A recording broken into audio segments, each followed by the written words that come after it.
जोंहा दिनै बिपिएफ हान्जानि CWC मिटिं जादोंमोन। बे मिटिङाव जोङो फैगौ लकसभा इलेक्सनाव माने मोनबा समस्ति गेलेगोन होननानै थांखि लानाय जाबाय।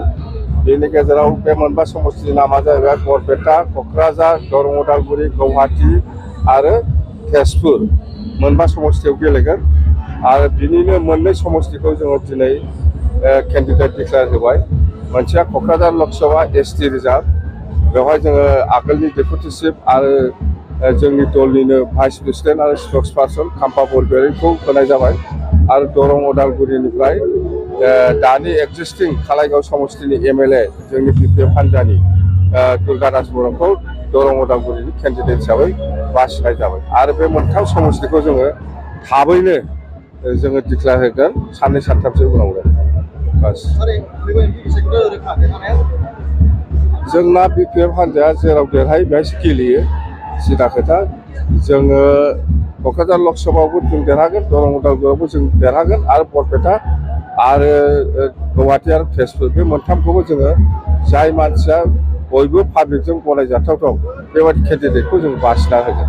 केन्डिडेट नागिरग्राया बहुद दङ, बरपेटायावबो बहुद दङ, गुवाहाटीनि थाखायबो दङ आरो तेजपुर समस्तिनि थाखायबो गेलेनो केन्डिडेट जानो ओंखारबोनाय गोबां दङ। जायखिजाया जों थाबैनो थिग खालामनाय जागोन। देरहागोन जोङो, क'क्राझारावबो देरहागोन, दरं उदालगुरियावबो देरहागोन दै। माखासे बेरेखा दलफोरा फैगौ MTP सायख'थिनि उनाव बिपिएफआ जिर' जासिगोन। बे सोरबा ना इलेक्सन समाव बयबो बिदिखौ बुंखायो, सासेया सासेखौ बखिलायखायो, मोनसे दोलोआ मोनसे दोलोखौ बखिलायो। बे इलेक्सन प्रसाराव बे जायो, बुंगोन, जोंबो सोरखौबा बुंगोन, सोरबा जोंखौ बुंगोन, बे जायो इलेक्सनाव। बेयो इलेक्सननि बे सायख'थि जिथु मा होनो प्रसार, बे प्रसाराव बयबो मोनसेया मोनसे दलखौ बखिलायनाया बे जोंनि थाखाय जेबो खहा खालामा आरो खालामनाय नङा।